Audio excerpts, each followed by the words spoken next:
क्या आप जानते हैं कि जी हाँ, सिर्फ एक ट्रिक से आप उत्तर भारत के सारे फेस्टिवल्स याद कर सकते हैं। और कमाल की बात यह है कि यही त्योहार बार बार एसएससी, यूपीएससी और दूसरे सरकारी एग्जाम्स में पूछे जाते हैं। अब सवाल ये है कि क्या ये सच में मुमकिन है? क्योंकि ये फेस्टिवल्स अक्सर स्टूडेंट्स के लिए एक सिरदर्द होते हैं। लेकिन यकीन मानिए, आज के इस विश्लेषण के बाद आपके पास इन सब को याद रखने की एक कमाल की तरकीब होगी। आज हम एक एक करके हर राज्य के फेस्टिवल्स को ऐसे समझेंगे ना कि आप कभी भूल ही नहीं पाएंगे।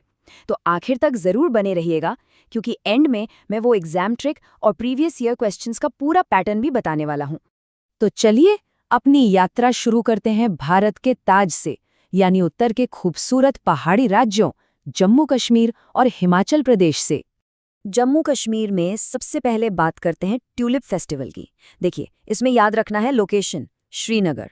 और ये कोई छोटा मोटा फेस्टिवल नहीं है, ये एशिया का सबसे बड़ा ट्यूलिप गार्डन है। तो ये बन गया आपका एक इम्पॉर्टेंट एग्जाम पॉइंट। फिर आता है हिमस फेस्टिवल, जो लद्दाख के बुद्धिस्ट कल्चर से जुड़ा है। इसका मास्क डांस बहुत फेमस है। और हाँ, लोहड़ी और बैसाखी तो यहाँ के मेन हार्वेस्ट फेस्टिवल्स हैं ही। अब चलते हैं हिमाचल प्रदेश। यहाँ के मेन फेस्टिवल्स हैं कुल्लू दशहरा, लोसार और मिंजर फेस्टिवल। लोसार जो है वो टिबेटन न्यू ईयर का जश्न है, जो यहाँ की कल्चरल डाइवर्सिटी को दिखाता है। लेकिन इन सब में सबसे स्पेशल है कुल्लू दशहरा, जिसकी एक बहुत ही यूनिक, मतलब एकदम हटके बात है। और वो अनोखी बात ये है कि कुल्लू दशहरा में रावण का पुतला नहीं जलाया जाता।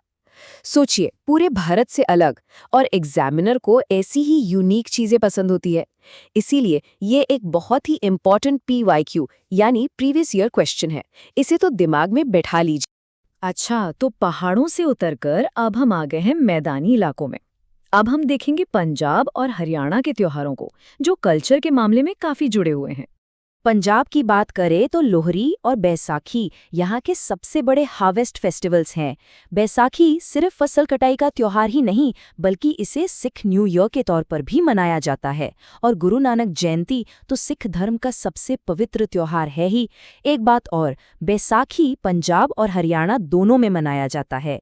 अब हरियाणा की बारी। यहाँ का सबसे बड़ा अट्रैक्शन है सूरज कुंड मेला। और ये सिर्फ एक मेला नहीं, ये एक बहुत बड़ा इंटरनेशनल क्राफ्ट फेयर है। इंटरनेशनल शब्द की वजह से ये एग्जाम के लिए सुपर इम्पोर्टेंट हो जाता है। बैसाखी, जैसा हमने बात की, पंजाब के साथ कॉमन है। और तीज यहाँ महिलाओं का एक बहुत ही खास सीजनल फेस्टिवल है। चलिए, हमारी यात्रा अब उन राज्यों की ओर बढ़ रही है जहाँ से पवित्र गंगा नदी बहती है, उत्तराखंड और उत्तर प्रदेश। यहाँ दुनिया के कुछ सबसे बड़े धार्मिक आयोजन होते हैं। उत्तराखंड में सबसे पहले आता है कुंभ मेला, जो यहाँ हरिद्वार में लगता है। ये लोकेशन एग्जाम में सीधा पूछा जाता है। इसके अलावा नंदा देवी राज जात यात्रा है, जो दुनिया की सबसे लंबी तीर्थ यात्राओं में से एक है। और फूलदेई, वसंत के आने का एक प्यारा सा लोक त्योहार है।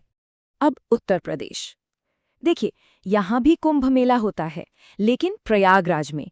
लोकेशंस का ये फर्क याद रखना बहुत जरूरी है। यहाँ की रामलीला को यूनेस्को ने इंटेंजिबल कल्चरल हेरिटेज का दर्जा दिया है, जो इसे एग्जाम के लिए बहुत खास बना देता है। और देव दीपावली, जो वाराणसी में मनाई जाती है, जब गंगा के घाट लाखों दियों से जगमगा उठते हैं, वो नज़ारा ही कुछ और होता है। तो हमने सभी राज्यों के फेस्टिवल्स देख लिए। अब वक्त है उस वादे को पूरा करने का जो मैंने शुरू में किया था, वो एक ट्रिक जिससे ये सब कुछ याद हो जाएगा। रेडी हैं? तो ये ट्रिक है JHPPU। चलिए इसे डिकोड करते हैं। J से जम्मू एंड कश्मीर, H से हिमाचल प्रदेश, P से पंजाब, दूसरा P है हरियाणा के लिए, U से उत्तराखंड और आखिरी U है उत्तर प्रदेश के लिए। देखा, इस एक छोटे से शब्द से आपको ये 6 उत्तरी राज्य नॉर्थ से साउथ के जियोग्राफिकल ऑर्डर में याद हो गए। और ये ट्रिक एक पैटर्न को समझने में भी मदद करती है। इन सभी राज्यों में आपको हार्वेस्ट, रिलीजियस और कल्चरल फेस्टिवल्स का एक मिक्स मिलेगा। बस JHPPU को अपने दिमाग में एक मैप की तरह यूज कीजिए और हर त्योहार को उसकी सही जगह पर फिट कर दीजिए। अच्छा, अब हमारे पास नॉलेज भी है और ट्रिक भी। तो चलिए अब सबसे जरूरी हिस्से पर चलते हैं। एग्जामिनर के दिमाग को समझते हैं। देखते हैं कि पिछले सालों के पेपर्स में इस टॉपिक से सवाल कैसे बने हैं। ये वो टॉप 5 फेस्टिवल्स हैं जो बार बार पूछे जाते हैं। कुंभ मेला क्योंकि इसकी लोकेशन की है, बैसाखी क्योंकि ये 2 राज्यों में कॉमन है, कुल्लू दशहरा अपने यूनिक रूल की वजह से, टुलिप फेस्टिवल अपने स्केल की वजह से और सूरजकुंड मेला अपने इंटरनेशनल स्टेटस की वजह से। सवाल पूछने के भी 3 मेन तरीके हैं। पहला है मैच द फॉलोइंग, जैसे हेमिस फेस्टिवल को लद्दाख से मैच करना। दूसरा सीधा सवाल, जैसे सूरजकुंड मेला किस राज्य में होता है। और तीसरा यूनिक फीचर पर सवाल, जैसे कौन सा त्योहार यूनेस्को की हेरिटेज लिस्ट में है। इन पैटर्न्स को समझ लिया तो तैयारी आधी हो गई।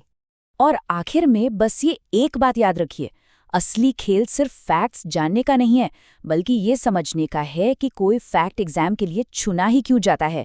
क्या वो यूनिक है, क्या वो इंटरनेशनल लेवल का है, या उसका कोई खास कल्चरल इंपॉर्टेंस है। तो नॉर्थ इंडिया के फेस्टिवल्स अब आपकी मुट्ठी में हैं। अगर आपको ये एक ट्रिक इज इक्वल टू पूरा उत्तर भारत वाला फंडा पसंद आया हो तो इस वीडियो को लाइक जरूर करें। लेकिन एक सवाल है, क्या दक्षिण भारत के त्योहारों को भी ऐसी ही किसी एक ट्रिक से जीता जा सकता है? इसका जवाब जानने के लिए और एसएससी, यूपीएससी और स्टेट एग्जाम्स की ऐसी ही स्मार्ट ट्रिक्स के लिए चैनल को सब्सक्राइब करना मत भूलिएगा। बहुत बहुत धन्यवाद।